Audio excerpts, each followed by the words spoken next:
Hello everyone, and welcome to ASMR Ghost Stories.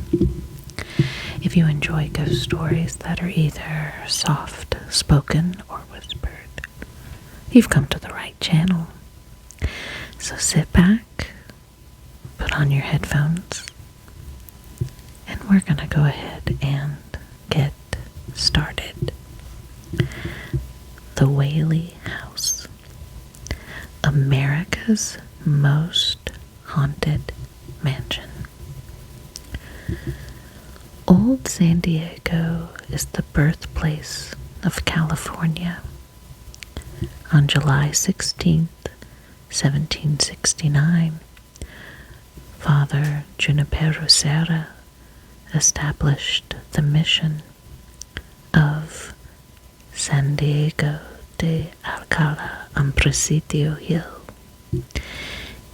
And you'll have to forgive me for my pronunciation. In the early 1820s, a small Mexican community was formed that had evolved into El Pueblo San Diego in 1835.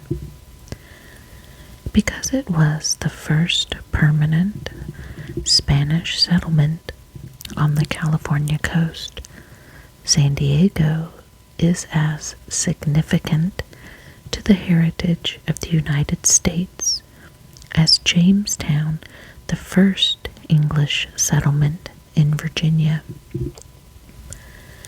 The first United States flag was raised over San Diego in 1846. Not only have my wife, Sherry Hansen Steiger, and I found San Diego to be one of the most haunted places in North America, but the Whaley House, constructed in 1857, might just be one of the most haunted mansions. When we were researching the mansion, the director of the Whaley House, June Redding, an amicable and knowledgeable woman who has since passed on, told us that immediately after its completion, the mansion became the center of business, government, and social affairs in San Diego. The oldest brick house in Southern California, the Whaley House served as a courthouse, theater, and boarding house. It was also the family home of Thomas and Anna Whaley and their children. Located at 2482 San Diego Avenue in what is now referred to as Old San Diego, the Whaley House has been restored and is now owned and operated by the San Diego Historical Society as a tourist attraction. Although Whaley House closed its doors to visitors at 4 p.m., police officers and passerby say that someone or something walks around the house at night and often turns on all the lights.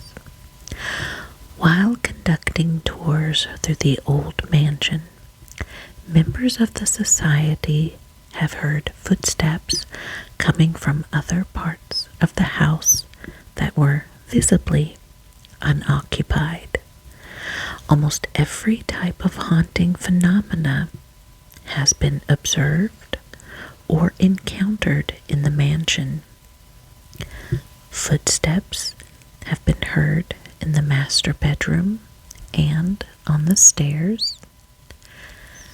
Windows, even when fastened down with 3 or 4-inch bolts, have mysteriously opened in the middle of the night, triggering the burglar alarms. As they tour the mansion, people have often noticed the smell of food being prepared in the kitchen. The sweet scent of Anna Whaley's perfume and the heavy aroma of Thomas Whaley's favorite Cuban cigars. Screams have frequently been heard echoing through upstairs rooms. Girlish giggles and rattling of doorknobs are also commonplace. A large, heavy china closet once toppled over by itself.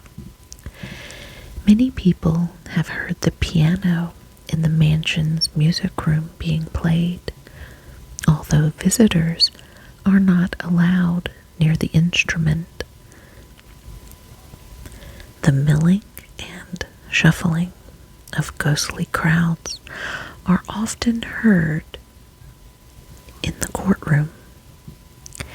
Images of Thomas and Anna Whaley have been seen on numerous occasions. Numerous individuals have sensed or psychically seen the image of a man hanging from a scaffold on the south side of the mansion. According to Redding, 10 years before Thomas Whaley purchased the property and constructed his home, a renegade sailor named Yankee Jim Robinson was hanged on the land. The mansion was built over the site of Robinson's execution. To be more precise, the scaffold Robinson was hanged from was located where there is currently an archway that separates the mansion's music room and living room. Whaley had been an observer when Yankee Jim kept his appointment with the hangman. In the fall of 1966, a group of reporters volunteered to stay in Whaley House and spend the night with Yankee Jim. Special permission was granted to the journalists by the Historical Society, and the ghost hunters settled in for their overnight stay. The wife of one of the reporters had to be taken home by 9:30 p.m. She was badly shaken by something she had seen on the upper floor, but refused to describe. The entire party of journalists left the house before dawn. They also refused to discuss the reason for their premature departure, but some say they were confronted by the ghost of Yankee Jim, still protesting the horror of his death. Redding said that other ghosts are also seen at Whaley House, including a young girl named Washburn, who was a playmate of the Whaley children, and the family's dog, Dolly Varden. Some visitors to the house have reported seeing a gaudily dressed woman with a painted face lean out of a second-story window. In Redding's opinion, it could well be the ghost of an actress from one of the theatrical troupes that leased the second floor in November 1868. The courthouse wing of the mansion is generally thought to be the most haunted area of the Whaley house. due to the violent emotions that were expended there in the early days of San Diego. Many individuals who have visited the old house have heard the sounds of a crowded courtroom in session and the noisy meetings of men in Thomas Whaley's upstairs study. According to many psychical researchers, the fact that this one mansion served as the site for so many city functions, in addition to being a family home, almost guarantees several layers of psychic residue permeating the environment. Many sensitive visitors to the Whaley house have also seen the image of Anna Whaley watching over the mansion that she loved so much. According to a good number of those who have encountered her presence, she seems deeply resentful of the intruding strangers. June Redding told us that in 1964, the popular television talk show host Regis Philbin saw Anna Whaley as he sat on the Andrew Jackson sofa at 2:30 a.m. The spectral image floated from the study through the music room and into the parlor, where Philbin dissolved the apparition with the beam of his flashlight. Since that time, night visits to Whaley House have not been permitted. Numerous photographs of spirit phenomena have been taken in Whaley House over the years, and many can be seen in a display case in the mansion.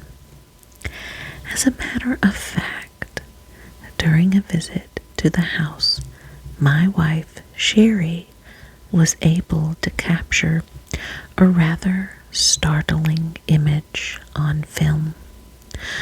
When we returned home and developed the photographs taken during our research trip to Whaley House, to our amazement, we discovered a ghostly materialization of the noose that hanged Yankee Jim Robinson.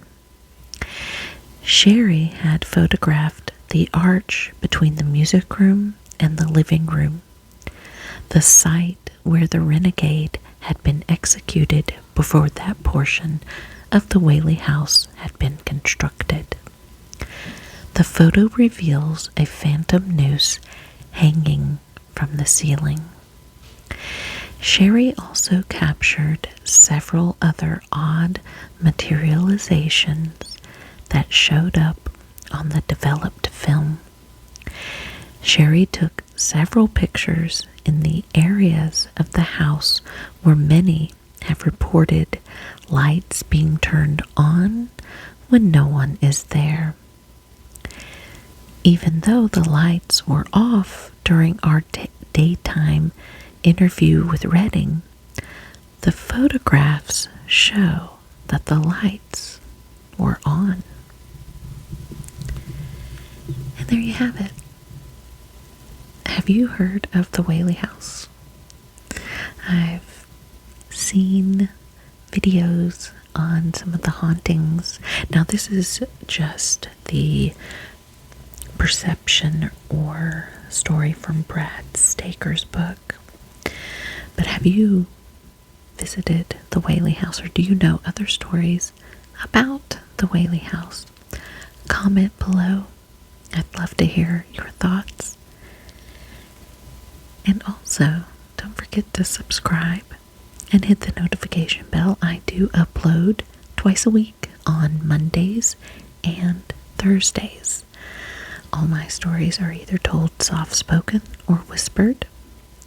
You can also comment below if you have a specific story that you would like told, and if you would like it told either whispered or soft-spoken. Also, if you have your own story that you would like told on a future story on this channel, email me. Again, my email is in the description box. So thank you guys for watching, and stay tuned for more stories uploaded twice a week. So until then, stay just a little scared.